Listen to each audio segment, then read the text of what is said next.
welcome back to Stema Podcast. Hari ini spesial banget karena kita akan kedatangan tamu nih, alumni Stella Maris BSD. Tapi sebelum itu, perkenalkan nama aku Bonaventura Abiri Lintang. Aku di sini siswa SMA Stella Maris BSD dari kelas 12-1. Nah, kita kedatangan tamu ini dan ini sangat spesial nih untuk hari ini. Kebetulan aku akan membawakan podcast pada hari ini dari awal hingga akhir. Jadi kita tuh kan punya tema nih pada hari ini Kak. Temanya itu adalah temukan golden ticket untuk bekal di dunia kerja nyata. Nah, golden ticket ini bukan tiket emas untuk ke Willy Wonka ya. Tapi skill penting yang harus kita punya dan harus kita siapkan untuk bersaing di dunia kerja. Penasaran? Ya, sesuai janji, aku akan hadirkan alumni SMA Stella Maris BSD ini. Boleh perkenalkan dulu Kak, namanya siapa Kak? Oke, halo Buna, halo Halo teman-teman. Kak. Saya Vito Christian, alumni Stella Maris BSD angkatan 2017. Oh, berarti udah berapa tahun tuh Kak? Udah 5, lebih ya? Ya, kurang setelah lulus berarti 5 tahun saat ini bekerja. Oke, kalau misalkan nih Kak, kan udah lama banget nih nggak kesini Kak. Kira-kira pandangan Kakak nih, kesini lagi tuh ngeliat Stella Maris itu udah kayak apa sih Kak? Melihat Stella Maris yang sekarang dibandingkan berarti kurang lebih 8 tahun lalu saya SMA di sini. Tadi mulai masuk ke gedung sekolahnya udah mulai baru ya catnya Iya, ya. betul. Dari yang tadinya warna bata sekarang jadi Iya, warna abu-abu. iya bener. Masuk tadi juga uh, kantin masih sama ya, bunyinya juga masih ada. Terus guru-gurunya juga tadi langsung disambut juga, masih ada beberapa yang sama dan ada guru-guru yang baru. Dan tadi murid-murid juga masih ramai di sekolahan. Oke, justru baru tahu nih, ternyata Bunia tuh udah dari dulu ya? Udah dari dulu, udah dari SMP justru saya. Jadi udah dari tahun 2015-an itu udah ada. Emang udah langganan ya Bunia tuh, Betul. kantin Rumbes itu, emang. Jadi kalau misalkan nih Kak, kira-kira kangen gak Kak untuk datang ke sini lagi nih? Kangen Pasti banget sih nih. kangen dan berharap mungkin kedepannya ada beberapa kegiatan atau acara-acara alumni yang bisa mengumpulkan juga angkatan-angkatan sebelumnya. Seperti itu. Oke. Nah, tapi sebelum kita mulai podcast pada hari ini, kita ice breaking dulu ya Kak ya. Boleh, Biar boleh. kita nggak Sedikit terlalu apa. tegang nih Kak. Oke, jadi kita ada game singkat nih Kak. Aku nih akan menyebutkan beberapa kata Kak. Oke. Mungkin ya 4 sampai 5 kata nih. Tapi Kak Vito itu akan jawab dengan cepat, di mana nanti Kak Vito itu cuma menyebutkan satu kata yang muncul di pikiran Kakak nih. Oke, oke. Udah siap Kak? Oke, siap-siap. Siap, oke. Jadi kata pertama, organisasi. Kolaborasi, Oke. Yang kedua, dunia kerja. dunia kerja profesionalisme, Profesionalisme. Oke. Tantangan. tantangan peluang, Sukses. prestasi, Mantap. Stella Maris. Stella Maris Fondasi pastinya. Oke, keren banget ya. Ini jawabannya udah profesionalisme banget nih. Kelihatan emang kalau misalkan anak organisasi yang sudah terakhir dari SMA-nya itu udah kelihatan banget ya kayaknya. Ya betul. Kalau boleh tahu Kak, dulu tuh Kakak ikut organisasi dari SMA itu ikut organisasi apa aja Kak? Jadi Bona dari SMA aku ikut organisasi OSIS. Jadi di tahun pertama di si olahraga, lanjut tahun kedua jadi sekretaris. Terus setelah SMA juga lanjut lagi organisasi di kuliah. Aku jadi salah satu ketua komunitas yang ada di Bank Indonesia Wih, di situ. Makanya skill organisasi atau kegiatan aktif organisasi ini memang udah terbawa dari SMA dan lanjut lagi di kuliah sampai sekarang kerja. mantap. Kayak gitu, Bona. Kalau boleh tahu Kak, Kakak kuliah di mana Kak dulu tuh Kak? Kuliahnya di salah satu perguruan tinggi negeri di Indonesia 11 Maret. Oh, Universitas 11 11 Maret Maret. gitu. Jurusan apa Kak? Jurusannya di pendidikan ekonomi. Wah, mantap. Berarti the next Purbaya. Woi. Kalau menurut Kakak tuh skill di organisasi itu apa sih Kak? Atau apa aja Kak yang diperlukan untuk skill di organisasi itu? Ya, ngomongin skill organisasi, melihat dari kacamata alumni dan seseorang yang mungkin aktif berorganisasi, karena memang saya juga bukan pakar dan bukan dosen yang memang bisa mendefinisikan secara gamblang apa itu skill organisasi, saya bisa mendefinisikan skill organisasi ini adalah kemampuan seseorang untuk bisa mengatur waktu, tugas, dan tanggung jawabnya secara rapi dan teratur. Seperti itu. Jadi dengan adanya skill organisasi ini, diharapkan seseorang ini memang bisa menghadapi tantangan yang jauh lebih besar di depannya dari skill set atau keterampilan ini. Seperti itu. Bona. Oke, berarti kalau misalkan multitasking di sebuah organisasi itu oke nggak sih Kak? Ya, multitasking tuh bener-bener kepake banget, apalagi dari organisasi dulu bagaimana kita bisa mengimbangkan uh, kegiatan belajar yang menjadi kewajiban kita sama kegiatan organisasi ini. Nah, nanti di pekerjaan juga multitasking ini banyak kepake ya, karena nanti tuntutan pekerjaan, KPI yang memang diberikan dari klien. Nah, di mana nanti skill multitasking ini juga akan kepake di dunia kerja gitu, Bona. Oke, mantep banget kan. Memang kalau multitasking itu biasanya sih plus minus ya kayak. Sebenarnya kalau multitasking itu kan berarti kan kita bisa kerja dua hal lebih itu kan Betul. sekaligus. Tapi satu sisi otak kadang nggak nyampe ya kayak. Betul, kira-kira bagaimana PR sebenarnya ketika kita multitasking ini bagaimana kita bisa memaksimalkan keduanya, kedua hal yang memang kita kerjakan. Jadi nggak cuma oke semua diambil perannya, oke semua diambil tugasnya, tapi nggak ada yang maksimal nanti seperti itu. Nah, tuh catat guys dari seorang alumni yang sudah berpengalaman di organisasi itu. Kalau multitasking itu boleh, tapi nggak boleh dipaksa, nggak boleh harus Betul, nggak boleh dipaksakan banget ya. dipaksakan. Oke. Kalau menurut kakak nih, kan kalau misalkan OSIS dan kepanitiaan itu kan beda ya kak ya. Betul, Kira-kira untuk skill organisasi itu lebih penting di OSIS atau panitia kak? Karena kan sebelumnya kan kalau misalkan kita jadi anggota OSIS nih, udah pasti kan masuk kepanitiaan. betul, Tapi kalau anak panitia belum tentu masuk OSIS kak. betul. Gimana tuh kak? Jadi memang yang membedakan OSIS dan kepanitiaan ini kan karena OSIS sebenarnya mengikat ya. Jadi ada periode yang memang harus diemban dalam tugasnya atau jabatannya. Tapi kalau panitia memang hanya eventual dalam beberapa kegiatan. Setelah kegiatannya selesai, uh, panitia itu udah bubar setelah itu. Nah, di mana skill organisasi ini penting untuk dimiliki oleh semua orang, nggak cuma hanya anak OSIS, nggak cuma hanya anak yang ikut panitia, tapi siswa juga yang memang nggak ikut OSIS dan panitia itu penting juga punya skill organisasi. Jadi bagaimana mereka bisa mengatur waktu belajar, menyalurkan hobi, dan pasti istirahat. Nah, apalagi ketika udah ikut kepanitiaan, udah ikut OSIS, skill organisasi ini makin terasa, Bona. Jadi bagaimana kita bisa selain belajar menyalurkan hobi, kita juga ada kegiatan yang harus kita kerjakan lagi nih plus poinnya. Walaupun memang kewajiban kita di sekolah tetap belajar. Seperti itu. Keren kak, oke siap paham banget nih kak. Jadi untuk teman-teman eh, SMA Salamaris dan teman-teman di luar sekolah ini, jadi bisa tahu lah ya kalau misalkan panitiaan dan OSIS itu skill organisasi itu sebenarnya beda-beda tujuannya. Seperti Betul. itu. Nah kalau menurut kakak, kenapa skill organisasi itu bisa disebut sebagai golden ticket untuk dunia kerja kak? Kenapa bisa disebut golden ticket? Kenapa hal ini menjadi keterampilan yang penting ya, skill organisasi ini?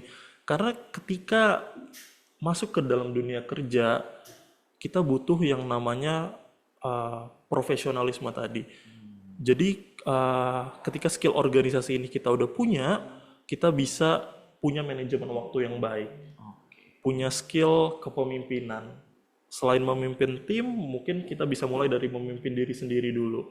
Bisa punya yang namanya disiplin, konsisten. Jadi dari skill set tersebut, itu bisa menjadi golden ticket atau bisa menjadi peluang yang lebih besar di dunia kerja, Bona. Jadi kita nggak akan takut untuk bisa menghadapi hal-hal yang memang di luar terasa lebih besar, tapi karena kita udah punya pondasinya dulu nih, udah punya skillnya dulu nih, yang dibangun sejak SMA, nanti di kerjaan itu terasa suatu hal yang memang simpel untuk dikerjakan. Seperti itu. Kalau misalkan di dunia kerja nih kak, kira-kira ada nggak sih skill yang paling menonjol gitu kak, yang biasanya itu terlihat sepele di organisasi SMA gitu kak? Skill yang memang terlihat sepele ya, Iya. biasanya di waktu SMA itu ini deadline, ngomongin soal deadline.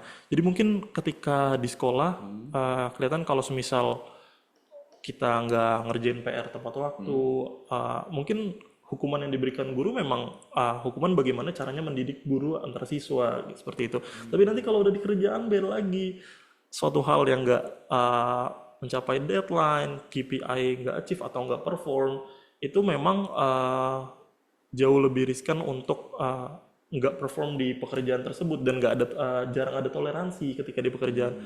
Maka dari itu skill organisasi ini sangat penting dari mulai manajemen waktu, lalu bagaimana kita bisa menjadi orang yang konsisten, disiplin, kerja sama tim itu.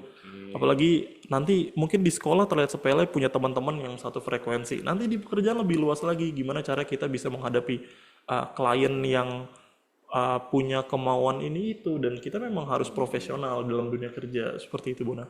Oke, siap. Kalau misalkan Kak, boleh nggak sih Kakak ceritain pengalaman pertama kali kerja Kak di dunia kerjaan itu setelah Kakak lulus SMA deh, lulus SMA gitu. Setelah lulus SMA ya Bona ya. Iya.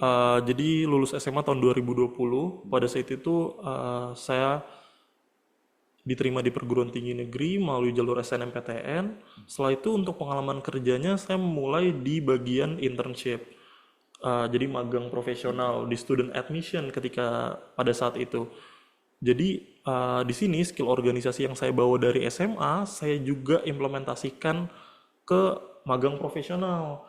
Jadi nggak hanya memang ikut organisasi tadi yang saya bilang pernah menjadi ketua dari salah satu komunitas di Bank Indonesia, saya juga ikut yang namanya internship atau kerja profesional supaya dengan harapan saya bisa siap nih untuk melanjutkan karir setelah kuliah. Lalu setelah kuliah, offering pertama saya itu menjadi student consultant, tapi dengan pertimbangan salary, workload dan segala macam, akhirnya saya milih untuk di pekerjaan sekarang sebagai client operation representing UK based financial technology, specialistingnya in money transfer. Jadi kayak gitu. Itu untuk pengalaman kerja memang setelah lulus. Dan ngomongin soal golden ticket, Bona, saya bisa bilang saya salah satu orang yang mendapatkan golden ticket ini. Jadi sebelum lulus SMA udah dapat kuliah, udah keterima SNMPTN terlebih dahulu. Belum lulus dari kuliah saya juga udah dapat offering kerja. Jadi memang golden ticket dari tema kali ini benar-benar relate dan bisa diimplementasikan banget. Apalagi fondasinya udah kuat banget nih dari sekolah yang memang punya nilai karakter yang punya bekal skill organisasi nantinya ketika lulus. Jadi kepake banget ya Kak ya. Kalau misalkan pengalaman kerja di saat Kakak setelah lulus kuliah Kak, gimana Kak? Apakah sama Kak kira-kira? Pengalaman kerja setelah lulus kuliah tadi karena memang udah menjadi di bawah klien ya, jadi benar-benar harus jauh lebih profesional, Bona.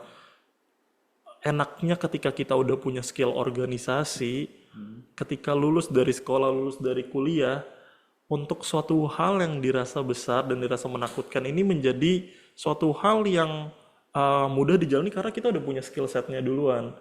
Jadi itu benar-benar kepake banget di pengalaman kerja seperti itu, Bona. Oke, sangat bisa diterapkan untuk teman-teman juga. Jadi Ya. memang organisasi sangat penting ya Kak ya. Ya, skill organisasi terutama ini menjadi suatu hal yang tadi bisa Bona bilang golden ticket lah untuk kita bisa menghadapi yang namanya dunia kerja tadi. Oke. Tapi kalau menurut Kakak apa tantangan terbesar atau apa tantangan apa aja sih Kak yang Kakak hadapi nih saat Kakak tuh harus mengatur banyak hal dalam waktu sekaligus di dalam pekerjaan Kakak gitu. Berarti multitasking ya Kak ya. Ya, betul. Tantangan yang dihadapi pastinya deadline ya, karena kita multitasking ada beberapa pekerjaan atau tugas yang kita kerjakan, jadi kita bermain sama yang namanya deadline. Gimana caranya kita mengerjakan tugas atau mengerjakan pekerjaan nggak asal kerja. Kita punya KPI, kita punya Key Performance Indicator. Bagaimana suatu pekerjaan atau bagaimana suatu tugas bisa dikatakan berhasil, bagaimana suatu pekerjaan itu bisa dikatakan sukses. Jadi tantangan tersebut kita ambil itu sebagai sebuah peluang untuk kita bisa menjadikan pekerjaan ini menjadi pekerjaan yang baik, menjadi pekerjaan yang berhasil. Seperti itu. Oke, siap Kak. Tapi kalau menurut kakak nih, pengalaman organisasi di selama suatu sekolah dulu kakak itu besar pengaruhnya itu terhadap diri kakak itu bagaimana kak? Kira-kira sangat berpengaruh kah? Eh, Pastinya sangat berpengaruh. Apalagi tadi aku bilang aku OSIS dulu kan. Ikut beberapa klub debate juga, English club juga. Jadi memang dari skill organisasi yang dibangun dari ikut kepanitiaan, ikut organisasi ini benar-benar berpengaruh banget untuk bagaimana kita bisa survive di kuliah, survive di dunia kerja. Ininya dari nilai dan karakter yang memang udah dibangun itu menjadikan kita sebagai pribadi yang tangguh sih. Jadi nggak ini ya apa nggak gampang hektik atau panik ketika ada tugas yang banyak karena kita udah punya prioritas waktu atau punya manajemen waktu yang baik. Jadi bisa mengerjakan suatu pekerjaan itu secara tenang dan secara teratur seperti itu, Bona. Oke. Tapi menurut kakak dari skill-skill yang tadi kakak sebutin itu skill organisasi mana yang paling apa ya bisa kakak bilang tuh menyelamatkan banget saat kakak itu masuk dalam dunia pekerjaan? Skill yang aku rasa paling berpengaruh ya di sini tuh adalah skill time management. Jadi kalau di sekolah dulu sering banget diajarin yang namanya respect ya, respect Iya. nggak hanya respect to each other tapi respect to time juga. Nah, Oke. jadi ketika kita dari awal memang sudah punya yang namanya disiplin waktu, nanti ketika di pekerjaan punya workload yang banyak, punya key performance indikator yang tinggi, kita nggak pusing lagi. Kita memang terbiasa untuk mengerjakan sesuatu, diselesaikan dan hasilnya juga yang terbaik pastinya. Oke. Oke, siap. Aku pengen nanya nih kak. Ini flashback dikit nih ke Boleh, boleh, bisa Bona. masa-masa Gimana? SMA kakak nih. Organisasi atau kegiatan apa yang di dalam organisasi organisasi itu yang paling berkesan untuk kakak? Kan tadi kakak OSIS kan? Berarti OSIS, kakak pernah mengikuti kegiatan Kopadestema kan pasti? Kopadestema betul. Oke, itu sangat berkesannya tuh berkesan banget nggak tuh? Kira-kira tuh? Wah, itu kegiatan paling berkesan semasa SMA memang Kopadestema tadi sih. Pasti kan? Kepanitiaannya. Jadi memang karena saya ikut OSIS, tapi salah satu kepanitiaannya adalah Kopadestema. Dan pada saat itu saya yang membuat proposal untuk pengajuan dana, untuk proposal kegiatan bersama dengan teman-teman lainnya. Dulu ketika SMA saya ikut kepanitiaan pada saat ketua OSIS itu Aurelia Kezia. Di situ ada Caroline juga dan teman-teman lainnya yang memang aktif juga di Kopadestema. Bagaimana caranya kita bisa berkolaborasi untuk menciptakan Kopadestema yang sukses ini. Bona mungkin juga tahu ya susahnya gimana ngatur Kopadestema untuk cari gestar yang bagus, Pasti kan? nyari peserta itu suatu hal yang memang tantangan-tantangan yang wah kalau di flashback wah ternyata dulu pernah seseru itu ya ketika dihadapkan dengan tantangan seperti itu. Dan memang pada saat itu pada saat hari A acara saya menjadi stage manager untuk pada saat itu gestarnya Nadine Amizah dan Ardhito Pramono yang memang cukup terkenal pada saat itu. Dan gimana cara kita tuh terbiasa untuk bekerja target untuk bisa target pesertanya tercapai, target sponsorshipnya tercapai, target dananya tercapai. Aduh, Mungkin Bona relate ya iya relate banget sih dari kak. hal-hal kayak gitu dan memang itu menjadi suatu hal yang menyenangkan dan memang masih teringat sampai sekarang Bona. Dan di pekerjaan juga ternyata oh ternyata seperti itu bagaimana kita ditargetkan, kita punya KPI untuk bisa dinyatakan sukses acara itu seperti apa. Itu benar-benar relate sama pekerjaan sekarang, Bona. Mantap. Berarti hektiknya Kopadestema itu juga kira-kira 11-12 lah sama hektiknya di pekerjaan nggak? Betul, Bona. Jadi tapi kalau di Kopadestema mungkin tempatnya salah dan belajar kan. Tapi kalau memang di pekerjaan ini lebih jauh lebih profesional. Jadi apa yang kamu kerjakan itu make sure kamu benar seperti itu. Oke. Kira-kira kak, kalau dari aku nih kak, aku mau nanya nih kak. Kalau kakak ini untuk melatih time management itu gimana ya kak? Dimana kita harus bisa bagi waktu antara belajar, terus berorganisasi, dan mungkin kalau misalkan ada kegiatan lain gitu loh kak. Contohnya untuk menyiapkan apa tes SNBT gitu kan kalau sekarang gitu. Gimana tuh kak? Kira-kira? Jadi ini konsepnya pengen work life balance gitu ya. Betul banget kak. Pengen menyeimbangkan bagaimana kita bisa belajar menyiapkan nanti mau masuk kampus yang perguruan tinggi negeri atau justru perguruan tinggi yang di luar negeri gitu ya. Jadi kalau dari aku pribadi, Bona, betul time management. Jadi gimana caranya aku mengatur time management itu supaya bisa right on the track. Aku biasanya buat yang namanya skala prioritas. Jadi tentuin dulu nih, mana yang kira-kira penting dan urgent, mana yang penting tapi memang nggak urgent-urgent banget, mana yang nggak penting tapi ini kira-kira bisa dikerjain sekarang. Jadi punya skala prioritas itu dari 1, 2, 3 diurutkan. Gunakan tools yang zaman sekarang tuh banyak ya. Kita bisa pakai Excel, Notion, memang aplikasi-aplikasi yang membantu memudahkan kita untuk kita bisa right on the track tadi kegiatan-kegiatannya. Lalu karena dulu itu aku juga bisa bilang salah satu pribadi yang istilahnya menyibukkan diri ya dengan kegiatan-kegiatan belajar, OSIS, ikut perlombaan, magang, terus habis itu juga organisasi juga. Gimana caranya dari kegiatan tersebut nggak lupa untuk yang namanya istirahat, Bona. Jadi gimana ya? Kalau aku bisa bilang ngatur waktu itu sama kayak ngatur uang. Jadi susah kalau nggak ada objek ya.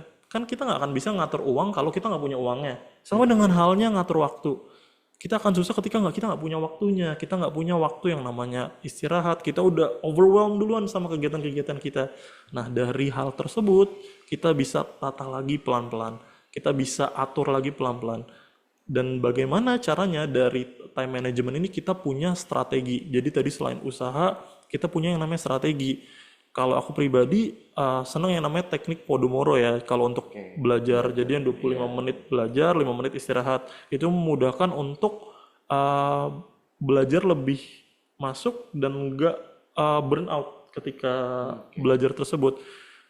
Sisihkan waktu juga untuk berkumpul sama keluarga, sama teman-teman juga, untuk bisa refreshing ya dari belajar tersebut. Lalu kita bisa menyalurkan hobi-hobi, organisasi tadi.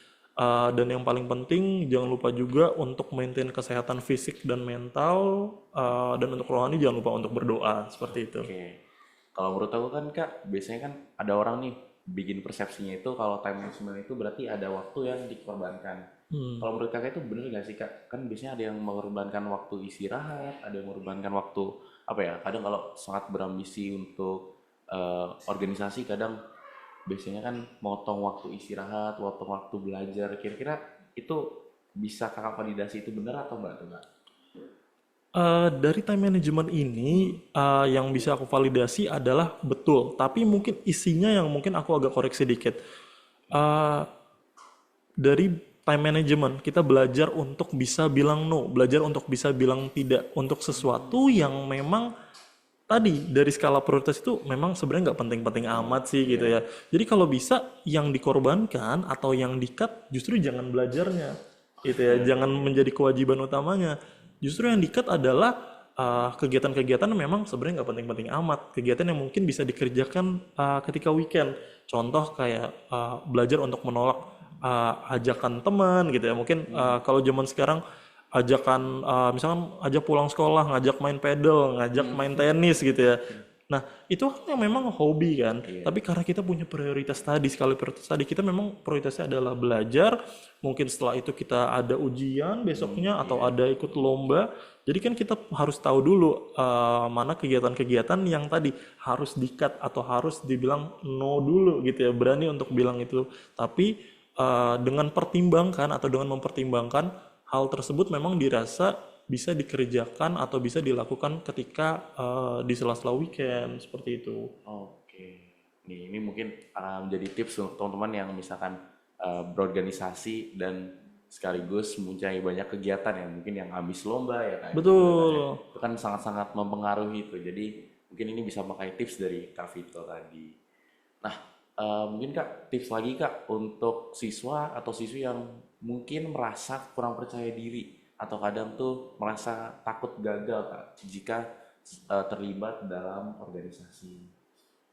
Oke, boleh. Yang pertama, ini tips ya mungkin buat adik-adik siswa-siswi yang memang takut atau nggak percaya diri. Yang pertama, bisa mulai dulu dari hal kecil. Hal kecil dalam artian dulu cerita sedikit ya Bona. Dulu aku pertama kali ikut dalam kegiatan kepanitiaan itu jadi ball boy.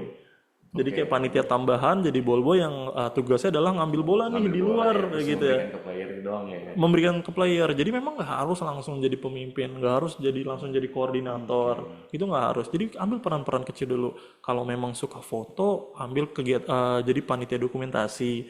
Bisa jadi seksi konsumsi. Jadi suatu hal yang memang kita sebenarnya memang mau berperan, mau ambil peran dalam kegiatan kepanitiaan tersebut dan mau mengasah skill kita dalam berorganisasi. Itu yang pertama, ambil peran dari hal kecil. Kedua, eh, untuk meningkatkan kepercayaan diri adalah jangan takut salah. Trust the process, eh, karena memang di sekolah itu adalah menjadi wadah sebelum kita masuk ke dalam dunia kerja, nggak usah takut salah. I believe making mistakes is the part of learning process, Bona. Jadi memang hal itu udah diajarin banget dari sejak SMA untuk membentuk kepercayaan diri, nggak takut sama yang namanya salah.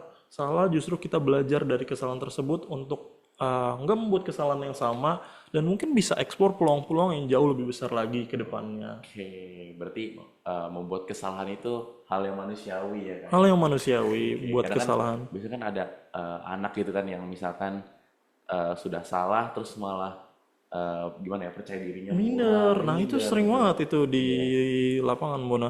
Jadi memang kepercayaan diri itu memang perlu dibentuk dan bagaimana caranya di dalam komunitas tersebut atau di dalam organisasi tersebut juga menjadi organisasi yang saling mendukung, menjadi support system Oke, dari anak-anak tersebut. Jadi percuma kalau memang oke kita toleransi yang namanya kesalahan, tapi sama teman-temannya nggak diajak lagi, nggak ditemenin lagi, merasa bahwa memang kurang kompeten. Jadi bagaimana kita sebagai seseorang eh, bisa respect atau menghargai setiap orang yang ikut di dalam organisasi atau kepanitiaan tersebut.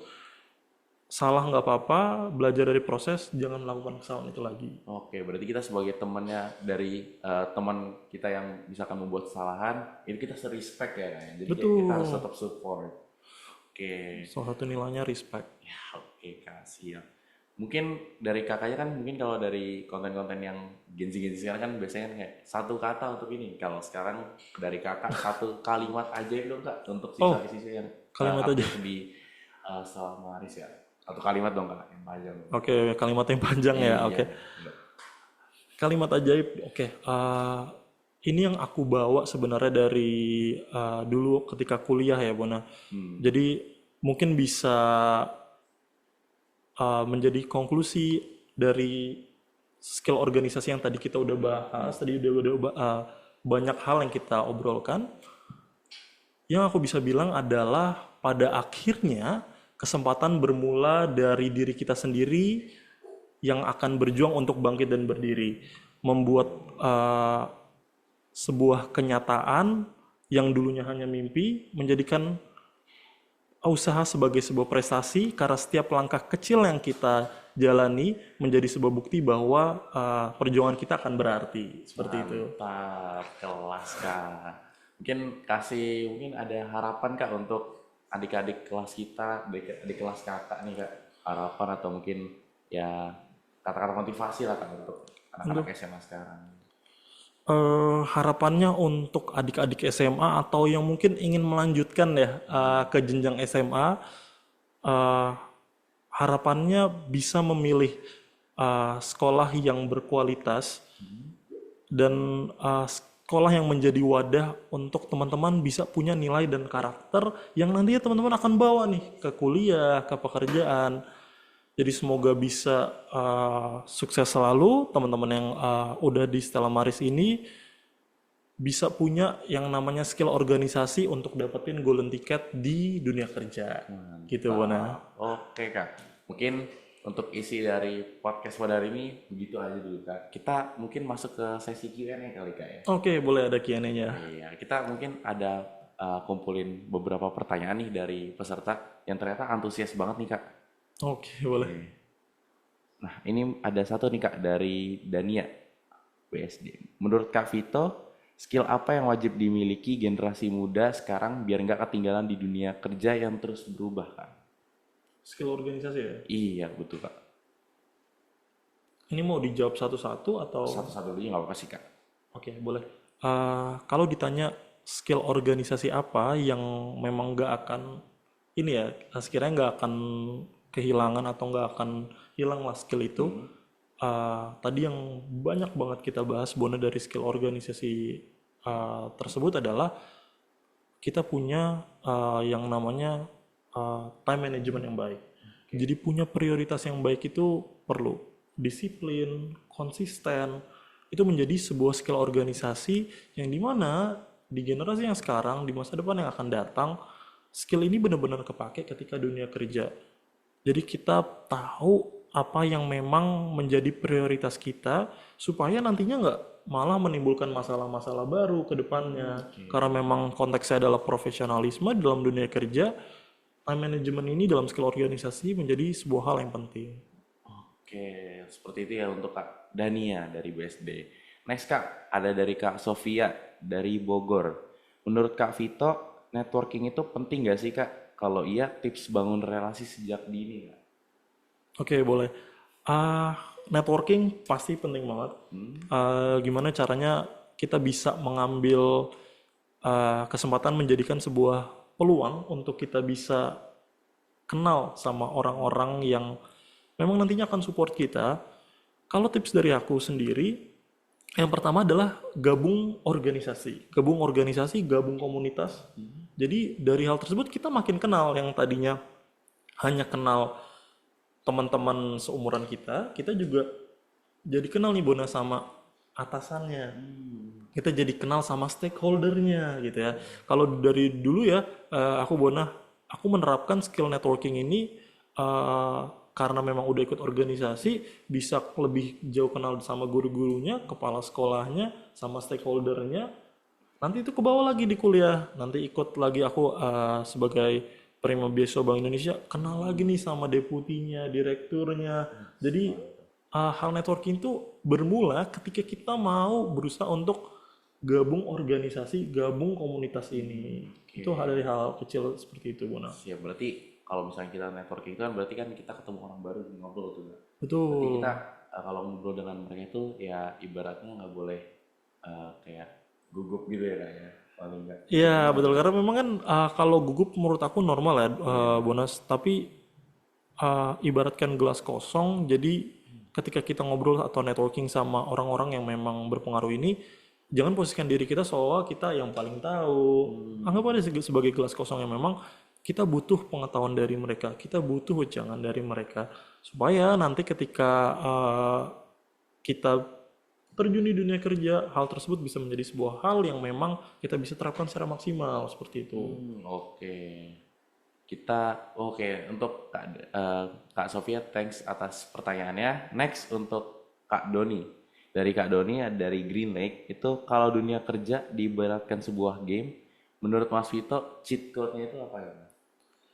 Cheat code-nya dalam sebuah game ya. Ah, di sini cheat code-nya menurut aku pribadi adalah ah, menjadi pribadi yang memang bisa berkomunikasi dengan siapapun. Jadi kan ibaratkan sebuah game ini, ketika kita bisa berkomunikasi dengan siapapun, ketika kita punya skill komunikasi yang efektif tadi, itu ketika kita kolaborasikan dengan beberapa skill, skill komunikasi ini menjadi sebuah cheat code atau menjadi sebuah istilah jalan pintas untuk kita nanti bisa naik ke tangga-tangga selanjutnya, level-level selanjutnya seperti itu.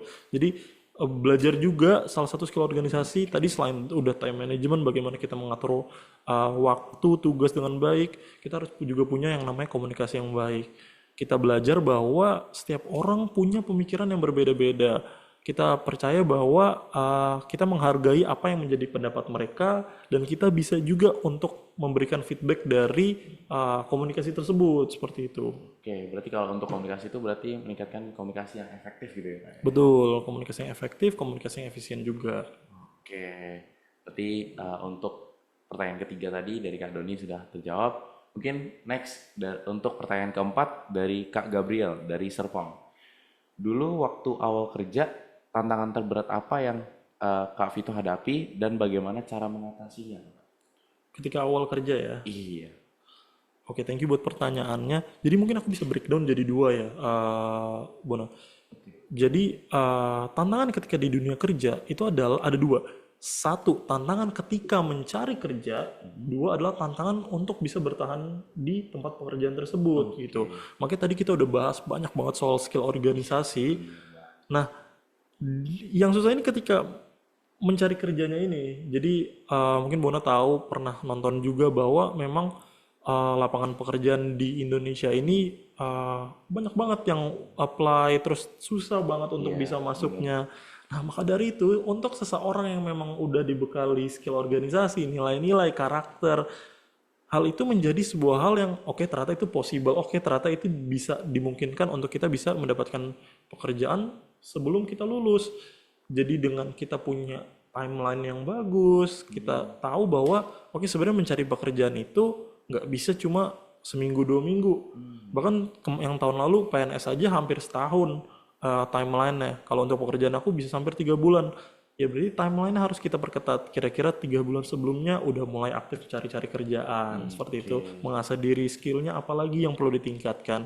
Nah nanti ketika udah diberikan kesempatan atau golden ticket di dunia kerja, nah ketika muncul tantangan seperti deadline atau KPI dari klien, terus habis itu juga teman-teman yang mungkin memang berbeda pendapat sama kita.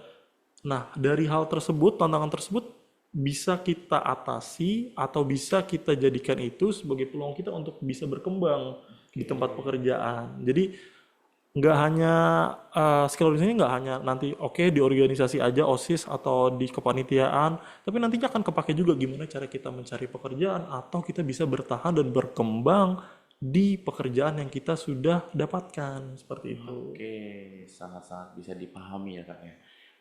Terima kasih ya Kak Gabriel atas pertanyaannya. Next untuk Kak Gladys. Menurut Kak Vito, apa strategi terbaik yang bisa kita lakukan supaya kita bisa mengubah pengalaman kecil kayak magang, organisasi, atau project di kampus untuk bisa jadi golden ticket atau good experience yang bisa dihargai oleh dunia kerja? Oke, terima kasih pertanyaannya Kak Gladys. Bagus banget nih pertanyaannya ya. Uh, jadi Bona, ketika di dalam dunia kerja, kita kan pasti bawa skill sets yang sebelumnya kita lakukan. Jadi contoh tadi magang, ikut organisasi, itu sebenarnya kita kan belum terjun ya ke dunia kerja. Lalu sebenarnya gimana sih strateginya kita bisa membuat hal tersebut yang tadi belajar tadi, magang tadi, ikut lomba, ikut organisasi menjadi sebuah hal yang oke akhirnya implementasinya benar-benar nyata nih, kita bisa punya pekerjaan yang memang kita impikan, kita inginkan seperti itu. Nah, kalau dari aku pribadi strateginya yang memang paling berpengaruh adalah setelah ikut organisasi, setelah ikut kepanitiaan, jangan berhenti di situ. Jadi jangan pernah ada jeda untuk kita bisa punya waktu oke longgar nganggur dulu setahun 2 tahun setelah kuliah. Kalau bisa setelah ikut OSIS, ikut lagi nanti tahun depannya. Jadi punya yang namanya target. Mungkin karena memang terbiasa sejak SMA ditetapkan yang namanya target tadi. Jadi itu terbawa sampai kuliah, sampai kerja. Punya karakter yang haus akan pencapaian. Di sini dalam konteks positif, konteks pencapaian ini adalah gak pernah mau untuk menjadi pribadi yang ketinggalan gitu ya. Jadi setelah contoh semisal Bona kan ketua OSIS ya. Nanti ngerasa bahwa kayak istirahat dulu karena udah jadi ketua OSIS. Jadi tahun-tahun ke depan free dulu deh gitu ya. Nah, jangan, kalau bisa ambil peran yang lebih tinggi atau ambil peran apapun untuk bisa mengimplementasikan nih apa yang jadi pengalaman yang tadi sebelumnya di OSIS diterapkan di organisasi yang baru, diterapkan di kuliah, diterapkan di pekerjaan, dan itu akan kebawa terus. Itu yang menjadi strategi, itu yang bisa menjadi langkah seseorang untuk bisa terus keep update sama dunia kerja, dan akhirnya nanti ketika memang udah saatnya masuk ke dunia kerja, skill set itu benar-benar kepake. Oke, thank you banget ke atas tipsnya. Itu memang bener-bener sih relate banget. Apalagi kan kalau aku kan jadi ketua OSIS tuh, pasti kayak nggak, karena dari tahun sebelumnya tuh nggak bisa diem gitu. Pengen mencoba hal baru juga. Betul, itu pasti ya. Iya, Ra. sangat-sangat apa ya? Pengen banget rasain lagi gitu kan dengan vibes yang beda gitu. Akhirnya ya pada saat itu sih aku puji Tuhannya naik jadi ketua OSIS juga. Ketua OSIS juga ya berarti Bona. Dulu fun fact aja, Bona dan teman-teman, aku sendiri pernah nyalonin juga jadi ketua Oh, OSIS. pernah kan? Jadi karena memang dari awal apa ya istilahnya pondasinya Uni udah bener-bener bagus ya. Jadi ketika pada saat itu kalah di pemilihan OSIS, nggak berhenti di situ aja. Jadi ngerasa bahwa menjadikan apa ya pengalaman itu diteruskan aja ketika pemilihan aku nggak terima jadi ketua OSIS dulu ya waktu SMA Bona. Pada situ aku lanjutkan ketika kuliah akhirnya ikut pemilihan untuk ketua komunitas dari Bank Indonesia tadi. Jadi nggak jangan pernah takut teman-teman atau Bona untuk apa ya istilahnya oke gagal di tempat ini akhirnya udah deh nggak usah ikut lagi nggak usah takut kayak gitu punya dulu pondasi yang dimana kita jatuh kita menjadikan itu sebagai sebuah pelajaran nanti ke depannya kita bisa memberikan dampak atau memberikan peran-peran kita ini di luar. Nanti apalagi di setelah sekolah makin banyak lagi organisasi atau komunitasnya. Oke, terima kasih banyak Kak atas tipsnya. Mungkin ada next pertanyaan nih Kak dari Kak Yosafat. Bagaimana cara Kak Vito menghadapi hambatan atau halangan berupa orang-orang yang sepertinya punya karakter suka menghalang-halangi orang lain untuk maju? Ini kayaknya penyakit organisasi nih kan. Seperti ini. Suka menghalangi orang Iya, lain. pasti juga. Oke. Untuk konteksnya ini di sini adalah organisasi. Satu, kita perlu tanamkan dulu dalam diri bahwa nggak semua orang suka sama kita. Dan that's totally okay untuk orang yang memang nggak suka sama kita atau menghalangi kita untuk bisa terus maju. Nah, fokusnya kita di sini adalah apa yang kita bisa berikan, apa yang kita bisa kasih buat organisasi, apa yang kita bisa kasih buat pekerjaan ini. Jadi kalau konteksnya soal organisasi, kita tetap harus bisa fokus sama apa yang menjadi target kita, apa yang menjadi keinginan kita, apa yang menjadi memang dasar dari kita melakukan ini itu apa. Itu ketika orang yang gak suka sama kita, orang-orang yang menghalangi jalan kita untuk kita terus bisa maju, itu nanti istilah sebagai angin lewat aja gitu. Nanti mereka akan takjub sendiri sama apa yang udah kita capai dan kita lakukan. Dan jangan salah Bona, untuk orang yang menghalangi ketika organisasi ini akan ada juga di dunia kerja. Jadi di dunia kerja itu justru lebih jauh lebih karena lebih luas lagi. Gimana caranya kita bisa berpegang pada diri sendiri, bawa Bona nilai-nilai yang memang sudah diajarkan atau sudah ditanamkan sejak SMA, nilai integritas, respect each other, itu tuh benar-benar kita bawa supaya nantinya ketika kita ketemu orang ini biasa aja. Kita tahu bahwa kayak setiap orang punya karakternya masing-masing dan bagaimana kita bisa menjadi pribadi yang memang punya pondasi tadi, udah punya ditanamkan duluan pondasi yang bagus tadi, kayak gitu. Oke, berarti ya tetap lanjutkan apa yang sedang dikerjakan, yang Betul, berbuat baik gitu ya Kak ya. betul sekali. Oke, mungkin ada pertanyaan lagi. Oke, sepertinya sudah tidak ada pertanyaan lagi nih Kak. Mungkin luar biasa banget ya insight pada hari ini. Ya, thank Itu you, Bona. sangat-sangat berguna banget mungkin untuk tips pada kita, tips untuk saya dan tips untuk teman-teman yang menonton pada hari ini, itu akan menjadi bekal untuk kami di kedepannya gitu. Oke, mungkin semoga sharing dari Kak Vito ini bermanfaat untuk teman-teman dan ini pasti bermanfaat untuk saya, apalagi saya sebagai ketua OSIS juga di sini. Ya doain aja semoga Ya, kepala sukses saya- terus Iya. Bona kegiatannya. Apa yang lagi dilakukan, ingat kegiatan utamanya adalah belajar, apalagi sekolah. Semoga terus bisa dapat peluang-peluang yang terbaik di sekolah ini. Terima kasih banyak Kak. Terima kasih juga untuk Kak Vito sudah meluangkan waktunya hari ini untuk main ke Stella Maris. Semoga bisa main lagi di saat Kopanes Tema sebulan lagi Kak. Ya, siap. Oke. Semoga kedepannya Kak Vito makin sukses dan bisa menjadi sumber inspirasi untuk adik-adik yang mungkin mau masuk SMA atau sudah ada di SMA atau mungkin yang dari SMA mau lanjut ke perkuliahan. Siap. Seperti itu. Eh, Mungkin segitu aja dari kami berdua. Nantikan podcast Tema Talks minggu depan setiap Jumat jam 3 sore bersama narasumber yang kredibel dan host yang kece. Jangan sampai ketinggalan dan gak daftar ya, karena gratis alias free. Oke, mungkin teman-teman juga bisa dapatkan informasi terbaru tentang podcast dan sekolah Stella Maris di Instagram @stellamaris.sch. Di sini aku Bona sebagai host dan Kak Vito sebagai narasumber pamit mengundurkan diri. Sampai jumpa di episode berikutnya. Bye bye. Bye.